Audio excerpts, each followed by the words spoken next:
Hello, I'm over here at Caribou this morning checking out the property. This is Memory Lakes, huge neighborhood developed in the 80s, sprinkling of some new houses as well on this street, a couple more down there.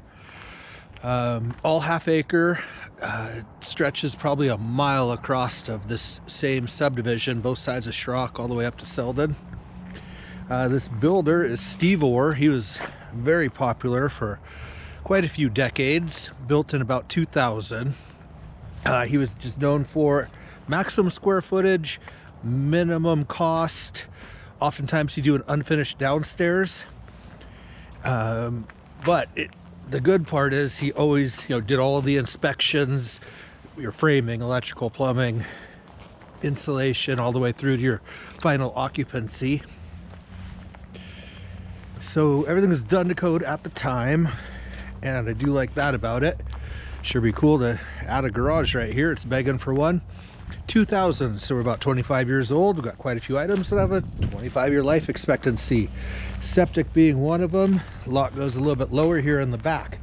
As high as the house is sitting, I think we're safe for not needing a lift station, although they did bring in extra fill to cover, to get the 4 foot of ground cover on top of the septic. So that will add some cost. Basic septic being $13,500, and then you're going to need most likely some extra fill to make that work.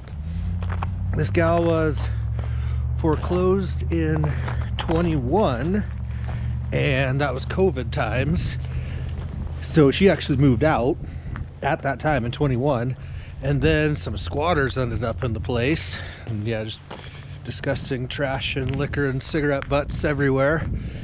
And then just in the last few months, the bank finally took possession of it and they winterized it, but I highly doubt they got that correct. And she knew that there was a water leak down in the crawl space, which the selling agent assures me is just a loose T connection, but yeah, buyer to verify that one. Regardless, what was I saying? Expected life expectancy, roof, I would say it's laying flat. Like, I don't see sagging in the structure, but I'm sure the shingles are at the end of their lifespan. I see quite a bit of moss buildup and just kind of deteriorated. Definitely some exterior paint we're chipping and peeling away. Furnace, I'm going to assume, is shot. Any of that stuff that is good, call it a bonus. To get maximum square footage, you end up with a split entry. So not much for a coat closet or anything. Come in, go one direction or the other. Surprisingly, I didn't really see any failed windows, so that was good. Just a heavy-duty cleanup. They were smoking in here. I mean, it's definitely got some smells, I'm not gonna lie. It smelled a whole lot worse. But yeah, painting every surface and getting the floor to the subfloor, getting kills down, just, yeah. Everything cosmetic, plus some of those big ticket items as well. There's a small deck here. Oh my goodness, trash up to almost the window. I'll poke out the window so you can get an idea of the proximity to the neighbors. That is Schrock in the back. No, that's Polar Bear. That's not as bad as Schrock. It's not a bad road to have back there. A little cut through, but not like 45, 50 miles an hour or anything.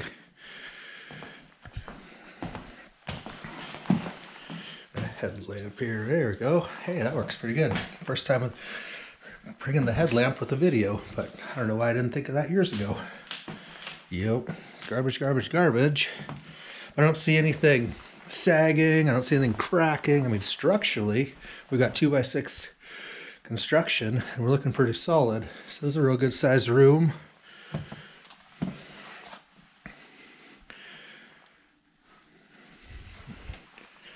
So 2 bedrooms, 1 bath up with the living room. And then get a bit of a family room down here, which is nice.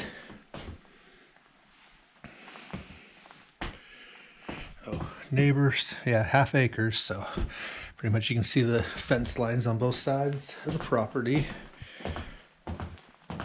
Utility room makes it easy. So if you had a garage, we'd enter right here and do laundry. Certainly maximize it with a bench and some storage. Maximize that area. I will jump down the crawl space in a minute. Bathrooms, got them.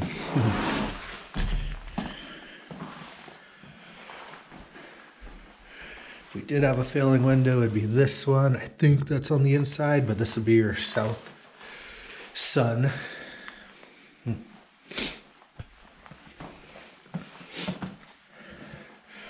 Price-wise, they claim that $270 is all they can do. However, maybe I could help work with that agent.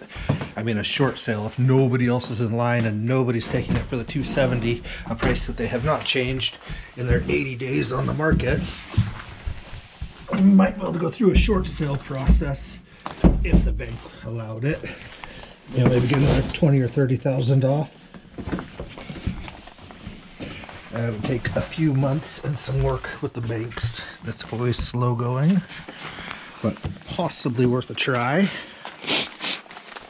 All right, so down here, yeah, pressure tank's looking its age.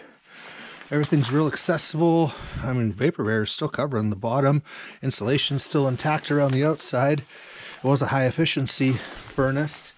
I know old Nate Parks picks these up for about $1,200 for the unit, so not a big deal to swap it out.